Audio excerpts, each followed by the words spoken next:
Desafios da privacidade em novas tecnologias, ANPD.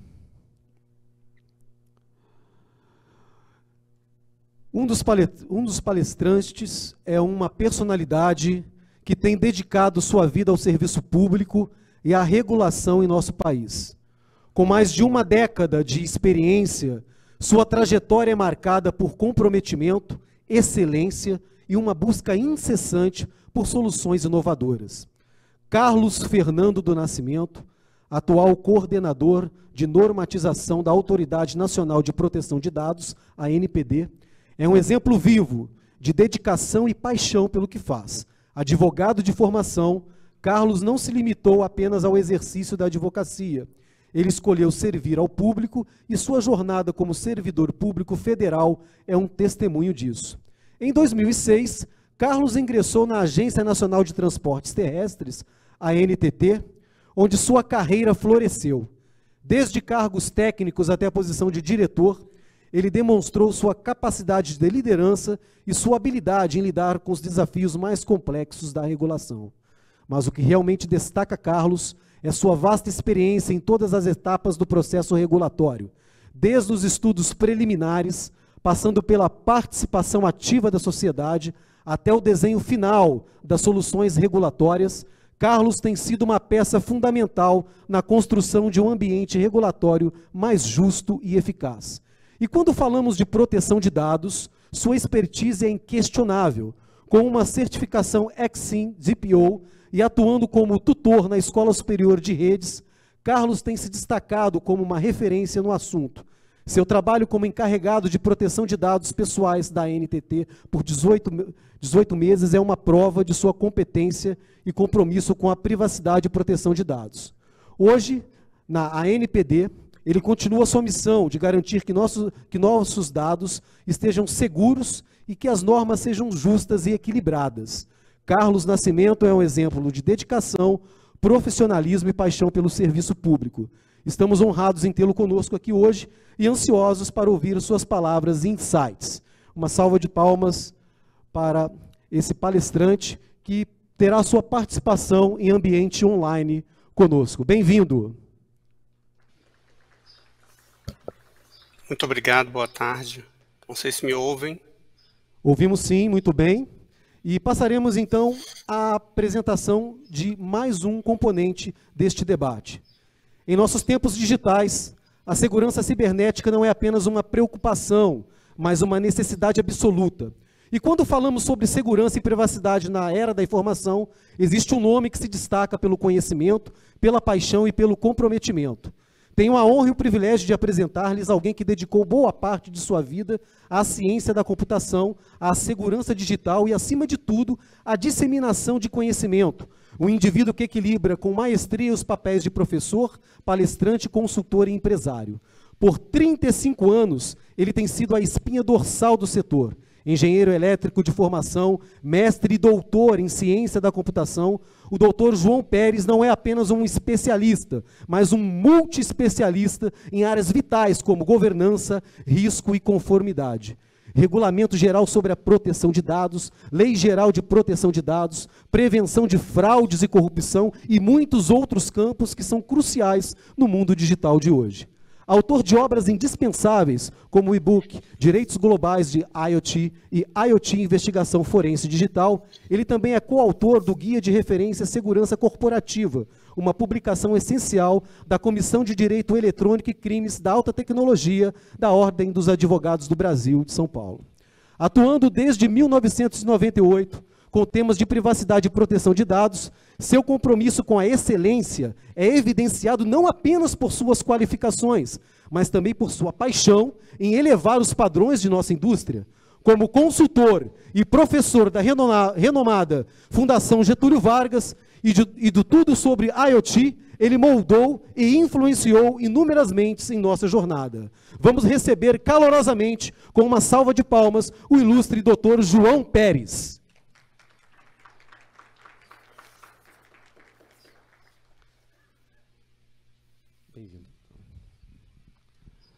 E teremos mais um componente a esse brilhante debate que se promete. Os convido a mergulhar por alguns momentos na trajetória ilustre de uma figura notável que nos enriquece com seu conhecimento e expertise. Neste recinto, muitos já tiveram o privilégio de encontrar mestres e especialistas de diversas áreas, mas o que vocês estão prestes a testemunhar é o legado de alguém cujo compromisso com a excelência transcende o comum. Apresento a vocês Dr. Coriolano Camargo. Ele não é apenas PhD, mas também é o professor coordenador de LGPD na ESA Nacional. Esta posição não foi apenas um acidente de sorte ou um capricho do destino. Foi conquistada graças à dedicação incansável e ao compromisso com o aprimoramento constante. O cenário global reconhece o brilhantismo do Dr. Camargo. Universidades renomadas como Universitat Sapienza, IPBeja, Instituto Politécnico de Beja, Granada, Navarra e Madrid não apenas reconheceram, mas o convidaram como doutor, reiterando a importância de seu trabalho e seu pensamento visionário. Em uma era dominada pela revolução tecnológica, onde a inteligência artificial molda o nosso futuro, Dr. Camargo é uma força propulsora, integrando com destaque a Comissão de Inteligência Artificial do Conselho Federal da Ordem dos Advogados do Brasil. E como se isso não fosse suficiente, sua dedicação ao âmbito jurídico o levou a cumprir com grande honra seu terceiro mandato como conselheiro estadual da Ordem dos Advogados do Brasil de São Paulo, demonstrando sua paixão e comprometimento com a justiça e os direitos.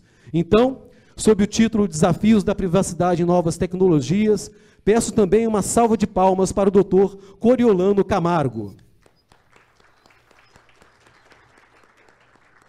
E compondo essa atmosfera, teremos João Pérez para mediar o debate.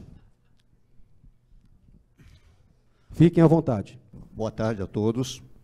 Estou muito feliz de estar aqui e trazer um tema de extrema importância para todas as pessoas, né, para as empresas, em particular para os cidadãos, porque, de fato, quando a gente fala em internet das coisas, nós estamos falando de dispositivos, devices que conectam coisas, inclusive pessoas, indiretamente, a seus dados, à nuvem, e muitas vezes a gente não percebe o quanto isso é crítico em termos de privacidade pessoal. Então, quando a gente fala, por exemplo, um smartwatch que está conectado ao celular, que está conectado à nuvem e que nos leva dados pessoais, sem que a gente, muitas vezes, até, a maioria das vezes a gente consente, né, porque nós estamos sendo útil para a gente, mas esses dados são tratados por empresas, muitas vezes internacionais, e a gente não sabe exatamente o que estão fazendo com as nossas estatísticas. Então, existem muitas coisas e que a gente gostaria de discutir aqui, e ninguém melhor do que o nosso amigo Dr. Carlos, da NPD, para nos falar dos grandes desafios que a Autoridade Nacional detém, né, em especial, olhando para a ótica da regulação de internet das coisas, da possibilidade de regulação de dados trafegados por internet das coisas, em especial dados relativos a dados sensíveis relativos às pessoas, né? Outra coisa também é saber quais seriam as melhores práticas e como é que isso pode ser visto e regulado para as empresas no Brasil e a visão que ele possa ter para o mundo. O Dr. Carlos, o senhor poderia nos abrilhantar com a sua palavra, por gentileza? Bom, boa tarde a todos. Agradeço as palavras iniciais nesse nosso evento. Gostaria de agradecer o convite do Dr. João Pérez. É um prazer estar aqui dando um pouco da nossa visão com relação aos desafios das novas tecnologias, assim, especialmente ter a companhia de profissionais que estão qualificados. Exemplo aqui do Dr. Coriolano Camargo, desculpe, em nome de quem eu cumprimento todos os demais presentes. Bom, o principal desafio das novas tecnologias é justamente o fato de serem novas, de uma inovação. Eu tenho uma trajetória na área de regulação, comecei na regulação de infraestruturas, e, de fato, você tem uma construção regulatória muito mais estável, porque, dando um exemplo simples, se constrói ferrovias há muitos anos da mesma forma. O modelo de negócio é muito parecido ao que era feito há anos atrás.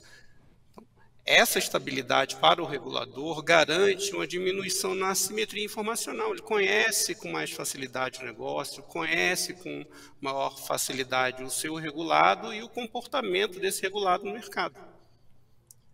Isso permite que o regulador construa soluções regulatórias de uma forma muito mais previsível, não só do ponto de vista do regulador, mas também previsível para o mercado. E um ambiente de inovação, nós temos aqui pessoas de um setor que o cenário de hoje pode ser completamente diferente amanhã. E igualmente diferente ao que ocorreu ontem. Acompanhar, para o Estado acompanhar esta dinâmica em um setor tão inovador é o próprio desafio. E existem desafios adicionais. Em relação à proteção de dados, ainda olhando para o negócio inovador, nós temos a falta de conhecimento do que está sendo feito.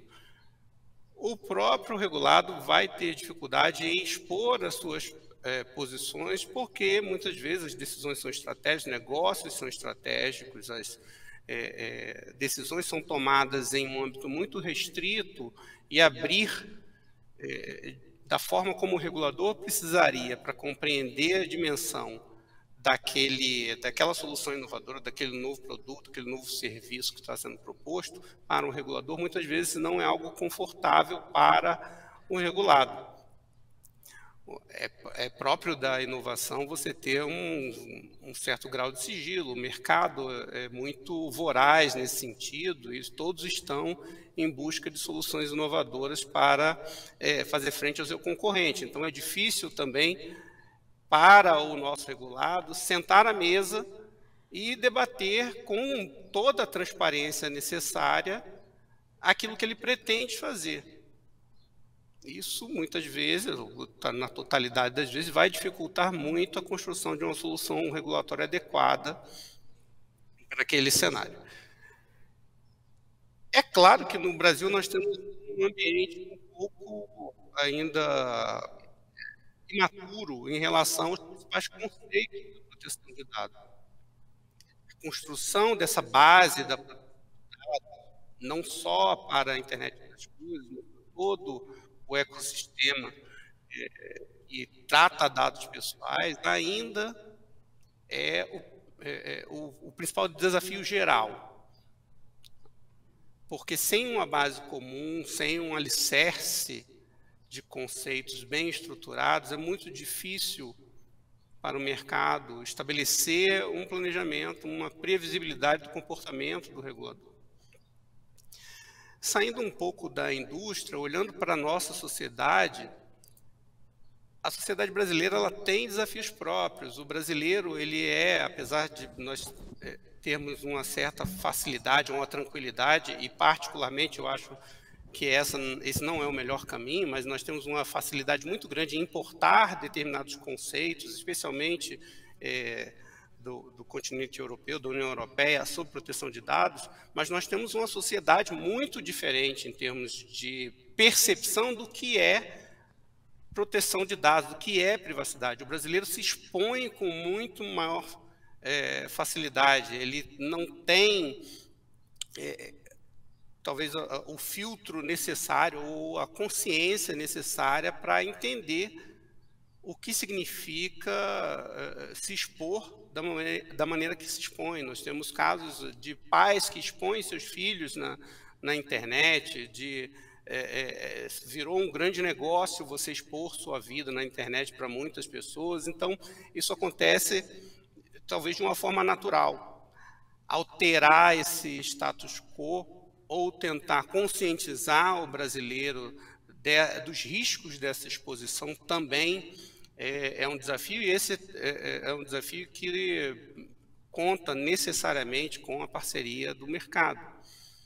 Nós não teremos condições, a ANPD não terá condições, e aí eu não estou aqui falando como a NPD, não tenho sequer autorização para falar, a NPD tem seus diretores competentes e que trabalham incansavelmente para a proteção de dados, mas passando essa visão do que seria a nossa sociedade, é muito difícil para um regulador que tem hoje menos de 2 centenas de profissionais trabalhando, pensar que vai, seria a soberba pura pensar que vai modificar e alterar a conduta do brasileiro sem a parceria privada, sem a parceria da indústria, da academia, em eventos como este que nós estamos aqui.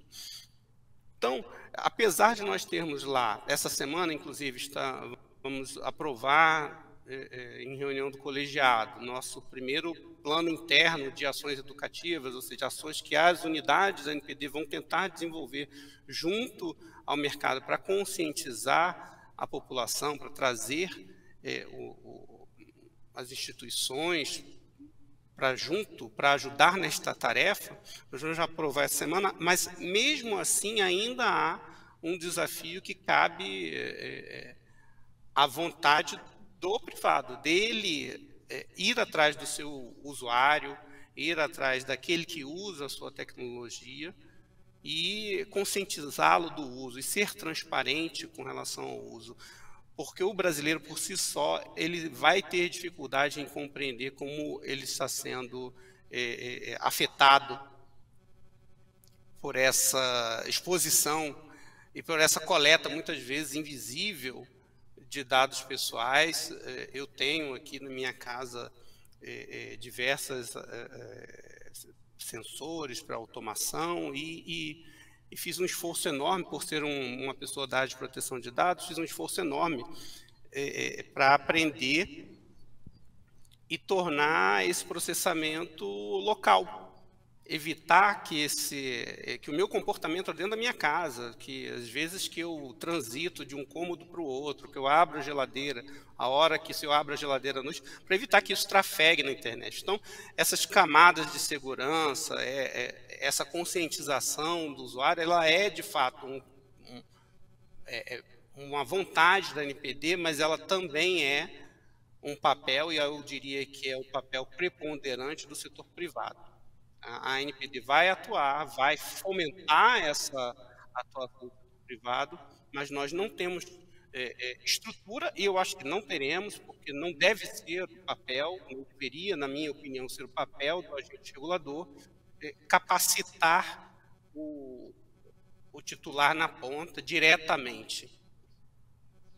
Esse é um papel que nós deveríamos, né, na minha opinião, fomentar o setor privado, auxiliá-lo nessa missão para que ele faça essa capacitação e aí sim, como regulador, atuar de forma a eventualmente fazer uma correção de rota, ajustar aquilo que que está sendo feito e cobrar daqueles que deveriam fazer o que tem que ser feito. Eu acho que essa é o papel da NPD nesse ponto. O artigo 50 da LGPD ele é muito claro na possibilidade dos agentes de tratamento estruturarem suas ações de governamento, suas medidas de proteção, de acordo com o público que quer atingir. Então, acho que nós temos ali, com certeza, na LGPD, sustentação jurídica suficiente para que o mercado atue e para que a NPD possa fomentar essa atuação de forma bastante tranquila. O nosso horizonte é longo, alterar a cultura de uma população toda é uma tarefa de longuíssimo prazo, mas nós estamos trabalhando todo dia para chegar a bons números no médio prazo. Eu acho que essa seria a minha pequena contribuição. Eu acho que eu até já ultrapassei uns 10 minutos que eu tinha imaginado, mas me coloco aqui à disposição para privilegiar a resposta às dúvidas que surgirem. Muito obrigado. Agradeço, doutor Carlos, e somos muito felizes por tê-lo aqui conosco, né? Foi brilhante as suas colocações, muito claras, e eu acredito que elucidaram muita coisa para o público, porque, de fato, uma agência reguladora não tem muito o que fazer. Existe um equilíbrio das coisas com o setor privado, e nessa área me parece extremamente importante que todos nós tenhamos consciência de que alguma coisa precisa ser feita, mas ela precisa começar dentro de cada pessoa, na sua conscientização de se autoproteger. Eu gostaria de passar agora a palavra ao doutor Coriolano Camargo, que desse a sua visão sobre esse tema, e, por gentileza, doutor Coriolano. Meus cumprimentos a Thelma, a tudo sobre a IoT, ao professor João, que é o meu mestre, meu professor. Professor Carlos, já ouvi falar muito bem, o professor Cleobert gosta muito do senhor, falou muito bem a seu respeito. A construção dos conceitos de privacidade já eram aplicados em Roma, como quando o imperador Justiniano ele decretou, em determinado momento, a nociera. Não se pode passar cera no mármore, porque a cera evita que a pessoa que vai comprar o mármore ali no mercado ele veja as imperfeições, né? As suas imperfeições, as suas rachaduras, ou seja, a transparência é um dos pilares fundamentais das relações do direito. Nós temos o Código de Defesa do Consumidor, nós temos a Constituição Federal. O Brasil ele vem construindo, na reforma do Código Civil, do Código de Processo Civil, nós temos diversas leis que tratam de privacidade. Os nossos tribunais têm feito construções maravilhosas. Quem curte, comenta e compartilha notícia falsa, notícia criminosa, diz o Tribunal de Justiça de São Paulo, responde solidariamente com aquela pessoa que criou no Facebook, no Instagram, aquela informação fraudulenta, aquela montagem, aquele deepfake, a transação, né, o tráfico internacional de informações que está sendo objeto de análise agora pela NPD, como disse o Carlos, é necessário que os conceitos estejam todos muito claros, e esses selos, né, selos de qualidade que vão garantir que as empresas estão cumprindo os seus requisitos, protegendo os dados dos usuários, do titular de dados, é extremamente importante essa parceria público-privada cada vez mais intensa entre a indústria, entre os setores, para que estes sim possam ficar responsáveis por monitorar os seus associados. Eu acho que esse é um modelo, é uma construção extremamente válida, né, que foi citada pelo Carlos.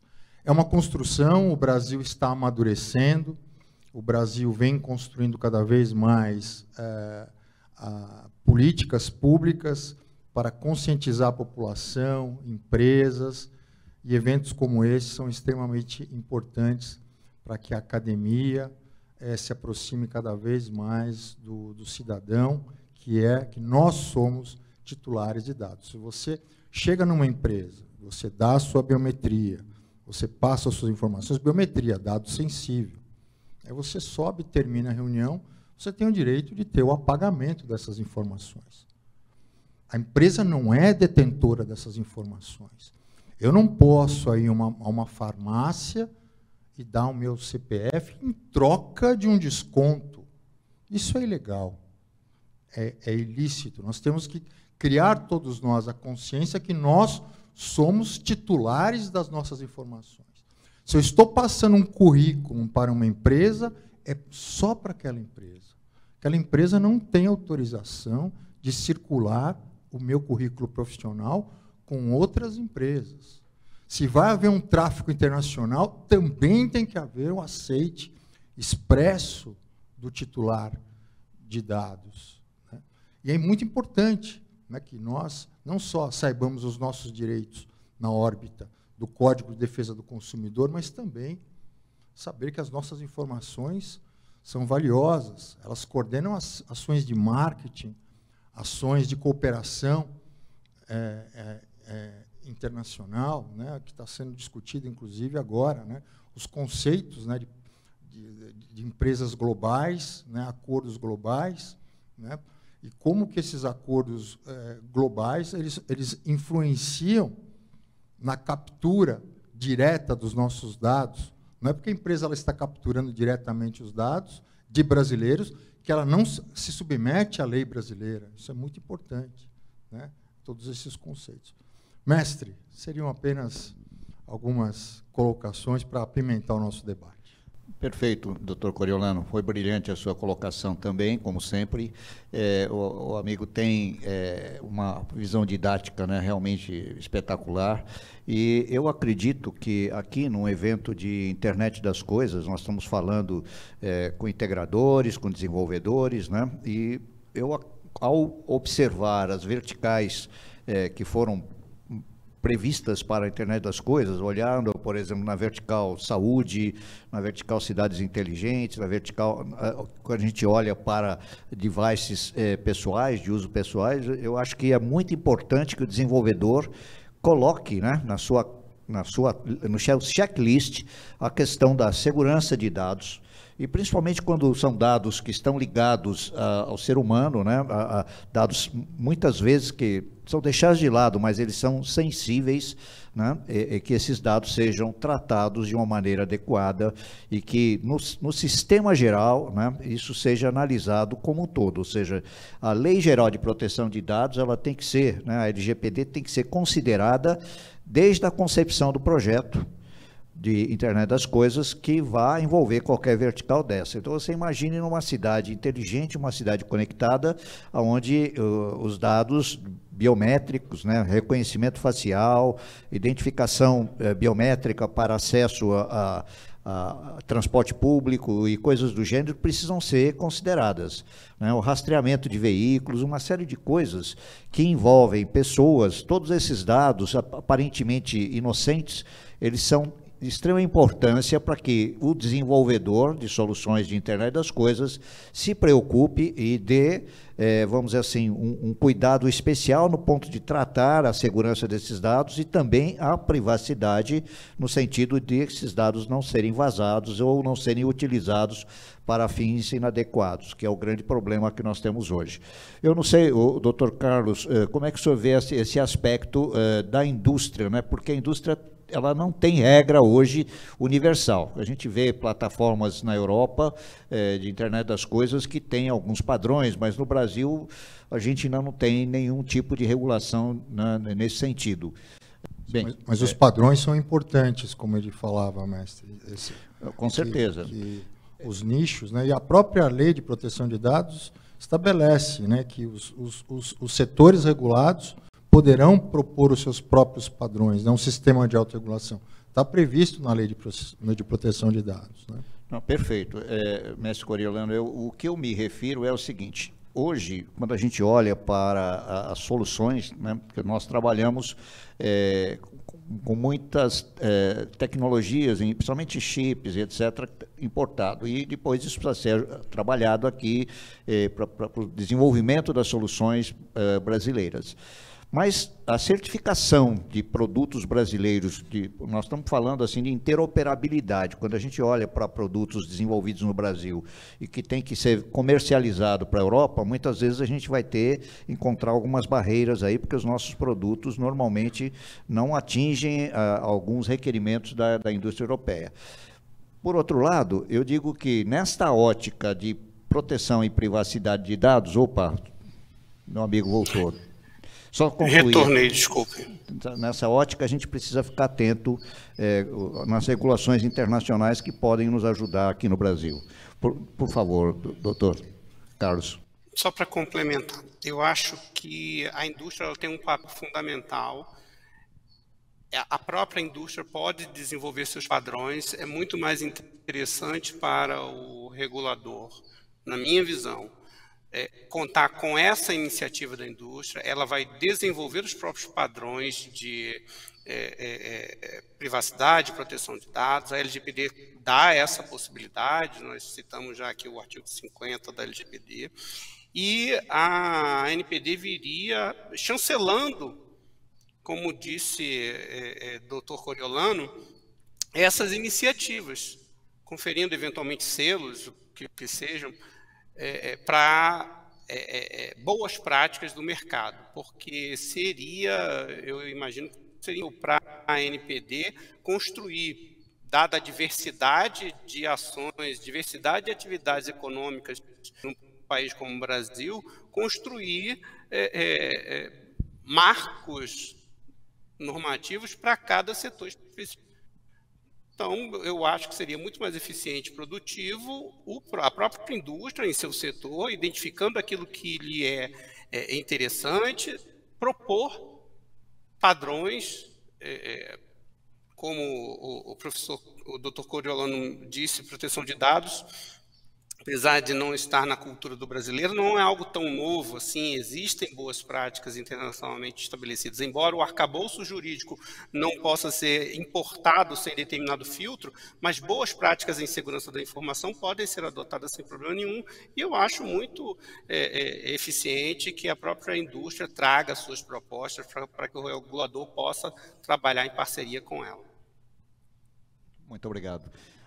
Doutor Coriolano, nós estamos assim em cima do tempo, se o senhor puder dar mais uma para a gente, eu agradeço, Carlos. Como disse o doutor Carlos, eu estava analisando a legislação na Alemanha, que é uma das mais rigorosas em termos de proteção de dados. E lá eles têm um capítulo, professor João, específico para a privacidade do trabalhador. Então, se a empresa vai filmar o trabalhador tem que estar ciente de quais áreas da empresa existe essa filmagem. O trabalhador precisa estar ciente de como essas informações são tratadas, por quanto tempo elas ficam armazenadas dentro da empresa, se há monitoramento do computador no ambiente corporativo. A legislação prevê que as informações confidenciais, como agendamento médicos de crianças, adolescentes, o aspecto familiar seja todo preservado desse monitoramento, né? Ou seja, é muito importante a gente estudar, entender a legislação de outros países, para que a gente possa trazer o que há de melhor. Hoje nós temos essa discussão sobre combate a fake news, sobre apagamento de mensagens na internet. As próprias plataformas estão propondo uma forma de autorregulação para melhorar o marco civil da internet. Existe uma discussão doutrinária, jurídica, hoje, nos tribunais, sobre a aplicabilidade do artigo 19 do Marco Civil da Internet, que judicializou a remoção de conteúdo, que antes de 2011 era feita de forma administrativa e vinculativa à responsabilidade das plataformas digitais. No momento da notificação, já não é mais assim. Hoje se judicializou a remoção de conteúdo, que torna todos nós muito vulneráveis, porque uma notícia falsa sobre a sua família, a minha família, a sua honra, a reputação, que circula muitas vezes, uma mentira contada centenas de vezes, ela se torna a verdade, o que é estudado por Oxford, como se denomina a pós-verdade, né? A verdade que a pessoa, muitas vezes, ela quer acreditar que aquela notícia é verdadeira, mas ela não é verdadeira. Então, é muito importante essa checagem. Nós pensarmos em trazer o artigo 17 do Regulamento Europeu, que trata do apagamento de dados, né, de informações. A gente incorporar também, né, uma forma, né, de nós podermos solicitar às plataformas esse sistema de apagamento de dados, né, privilegiando o direito ao esquecimento, direito de ser deixado em paz, ainda que o Supremo Tribunal Federal tenha declarado que o direito ao esquecimento ele é inconstitucional, que ele não faz parte do nosso ordenamento jurídico, mas, como diz o ministro Luiz Felipe Salomão, existe o direito à desindexação, ou seja, eu posso desindexar um conteúdo, né, e talvez trazer um formato, um estudo sobre um sistema de apagamento de dados para o Brasil, traria maior segurança jurídica para as empresas, até para que as empresas possam solicitar às plataformas a remoção dos conteúdos vazados. Porque nós temos hoje um combate ao não vazamento, mas vazou, vamos tentar, né, apagar esse conteúdo, retirar esse conteúdo da rede, privilegiando o cuidado, né, com os dados dos usuários e cidadãos. Muito bom. Nós estamos aqui em cima do nosso... Diante de uma palestra tão profunda, densa, um tema tão atual, emergente, eu diria. Eu gostaria de provocar, então, os participantes, se há alguma pergunta pertinente ao tema, que alguém ali...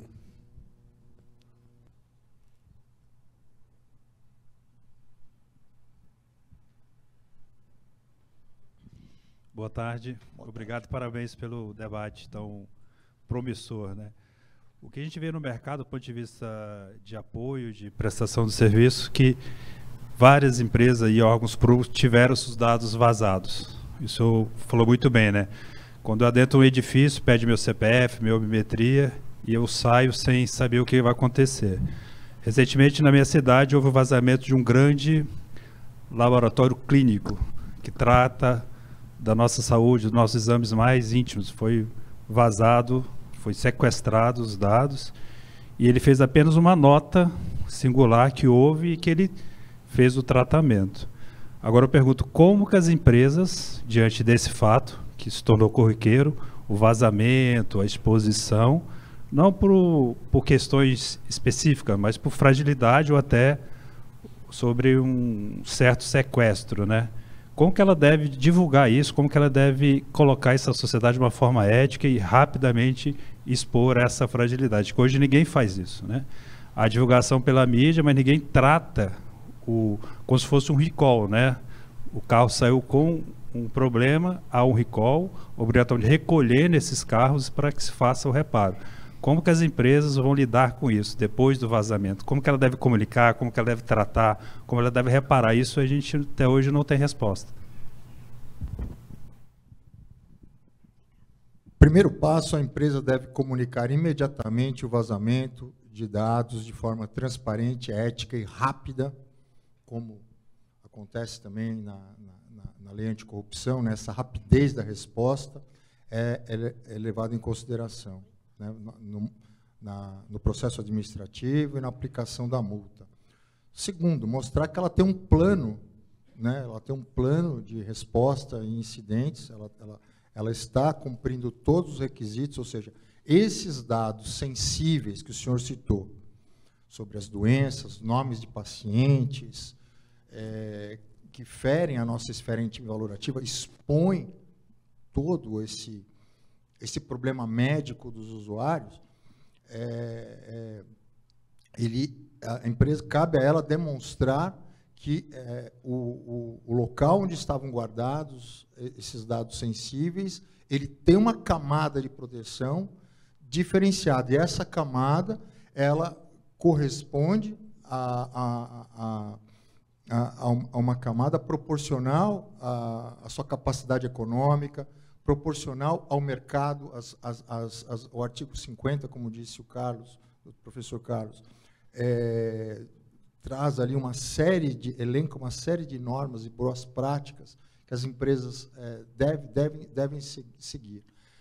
Eu pactuo da lei do mais forte, né? A lei do mais forte, ela diz que aquele hacker, aquele cracker, aquele cybercriminoso que tem oportunidade, que ele tem a melhor tecnologia, que ele tem por trás de si uma equipe, ele vai conseguir, em um determinado momento, ele vai conseguir quebrar a segurança daquela empresa, né? O sujeito chega com um revólver, né? Por mais que muitas vezes seja um policial, seja uma pessoa preparada, aquela pessoa está numa posição mais forte, né?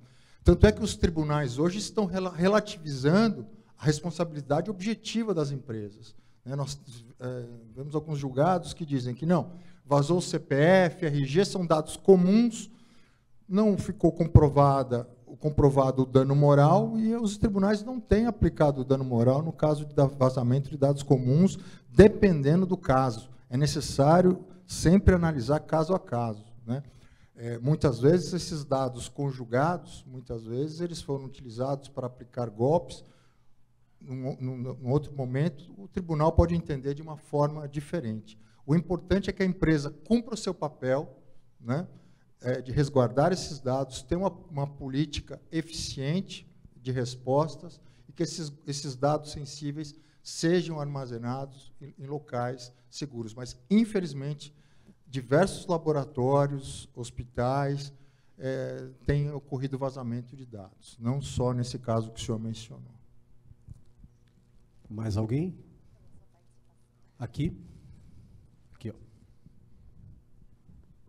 Desculpe, eu não sei se o professor Carlos quer fazer também alguma ponderação, professor. Muito bem colocado. Doutor Carlos, gostaria de fazer alguma ponderação dentro da pergunta anterior?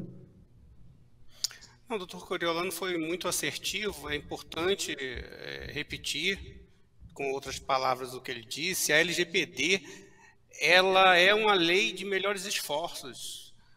O agente de tratamento ele não vai ser punido pelo vazamento, ele vai ser punido pela falta de cuidado que ele teve ao tratar o dado do titular.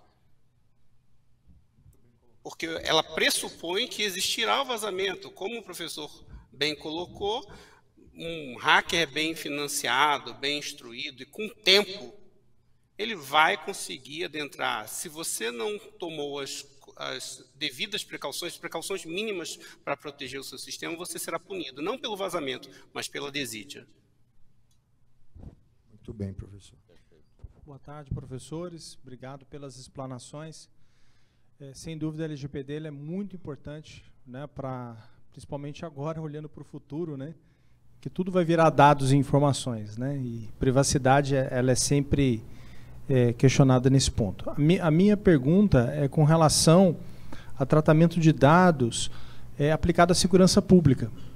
Eu entendo e concordo plenamente que tem que ter realmente as regras de tratamento de dados pessoais, mas vou citar alguns exemplos, né? A tecnologia hoje nos permite fazer leitura de placa de veículos, né? E tem-se resolvido crimes, né, no Brasil com sistemas interligados da Polícia Militar que têm, então, solucionado rapidamente alguns eventos.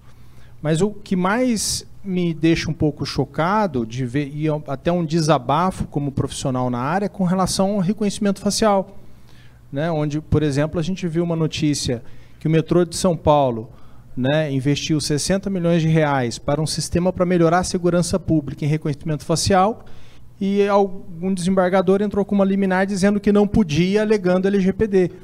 Então, falando-se em segurança pública, será que também alguns juristas eles não extrapolam um pouco esse ponto, né, onde seria usado para o bem da população e melhorar um problema que é crítico na nossa sociedade, que é a violência, assaltos e pessoas que são foragidas da justiça? Doutor Carlos. São os paradoxos da proteção de dados no Brasil. Se você pegar o contexto europeu, por exemplo, o brasileiro ele não se incomoda em compartilhar a sua localização real ali no celular sem questionar, mas ele fica extremamente incomodado com o monitoramento para a área de segurança pública no ambiente público. Nós temos um problema de segurança pública no Brasil e que talvez este não seja um problema europeu. Então, nós vamos ter que desenvolver a nossa, eu não gosto de usar esse termo, mas vou utilizar aqui, a nossa jabuticaba, a nossa proteção de dados, o quão nós abriremos mão da nossa privacidade em prol de outras questões que são importantes para o Brasil. Isso demanda um debate público. Não é algo que possa ser solucionado pelo judiciário. Essa é uma discussão que tem que ser feita em sociedade, assim, não há uma resposta certa. Você vai ter que, eventualmente, pesar o que você quer abrir mão em troca de um outro benefício. Eu acredito piamente que a segurança pública ela deve vir acompanhada dessas ferramentas. A LGPD não alcança a área de segurança pública, é uma exceção. Então, portanto, imagens no shopping center, elas podem ser requisitadas pela polícia com ordem judicial. Elas se tornam imagens ligadas à segurança pública no momento em que você ali dentro teve a constatação de que já estavam ali aquelas pessoas que foram identificadas, já estavam planejando o roubo àquela joalheria. E tempos depois, de fato, ela foi roubada e através das imagens se constatou de que eles já estavam preparando o ato criminoso antecipadamente. Eu fui visitar em Lyon, na França, a sede central da Interpol, onde trabalham 192 policiais do mundo todo, e a Interpol trabalha com law enforcement. E lá no painel de controle, eles têm, né, imagens da Europa, né, de vários setores da Europa.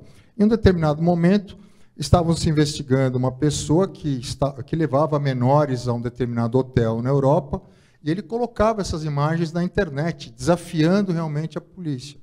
Como a Interpol ela tinha a imagem de um shampoo, e aquele shampoo ele era comercializado somente naquele hotel, eles conseguiram preparar a campana, ficaram ali esperando aquele criminoso chegar com aquela menor. Quando ele chegou, eles efetuaram a prisão. Através das imagens, foi possível solucionar um crime terrível, né? E eu visitei a sede da Europol. A Europol ela já não trabalha com law enforcement, ela não trabalha com o cumprimento da lei. A Europol ela dá subsídios às polícias conveniadas, né, com agentes, etc. Mas ela mesma, a Europol, ela não efetua prisões como a Interpol. Ela trabalha ela gera informações para que as polícias locais possam gerar novas operações policiais para deter o crime organizado. Como disse o Dr. Carlos, a segurança pública é levada muito a sério na Europa, né? Meus cumprimentos ao colega que trabalha nessa área, porque realmente é um problema que nós temos hoje em todo o Brasil, melhorar a nossa segurança pública. Eu gostaria apenas de lembrar que na cidade de São Paulo, o atual prefeito de São Paulo está implantando um sistema de câmeras, né? Aliás, polêmico até por uma questão licitatória, mas, de qualquer maneira, o reconhecimento facial, quando eu penso em câmera, eu estou pensando indiretamente em Internet das Coisas, porque essa rede está estabelecida, eu tenho lá por trás inteligência artificial, analisando, né, a visão computacional, e a partir daí eu consigo não só fazer reconhecimento facial, mas também produzir evidências, né, para criar a tal da inteligência policial. E este é um aspecto muito importante e social que a gente precisa ver, porque foge necessariamente a questão da privacidade. Eu acho que para a questão policial, a privacidade ela fica em segundo plano, porque a proteção do cidadão, o processo investigativo que nós podemos ter, a inteligência policial estabelecida a partir de sistemas informatizados é muito mais importante do que a privacidade relativa de uma pessoa, né? Ela estando imbuída de bom caráter e estando, para mim, se quiser me filmar, pode me filmar, não tem problema nenhum. A não ser que eu esteja fazendo alguma coisa errada, aí eu vou reclamar, não vou querer que isso aconteça. Mas, via de regra, eu diria que ela é muito benéfica e a gente tem que pensar que as soluções de tecnologia, elas estão aqui presentes, crescendo, evoluindo, para trazer soluções e, inclusive, na questão da segurança pública e da sociedade de modo geral. Ok? Vamos encerrar por aqui. Já passamos da hora. Perfeito. Bom, agradecer ao Dr. Carlos, tá, pela presença, agradecer ao Dr. Coriolano, eu gostaria de agradecer a doutora Thelma, e ela já me deu sinal que tempo esgotado. Ok? Muito obrigado a Parabéns, todos. Parabéns, ótima palestra. Obrigado, doutor Carlos. Parabéns. Parabéns, doutor Carlos. Agradeço, doutor Coriolano. Obrigado. Doutor João, um abraço. Um abraço, doutor Carlos.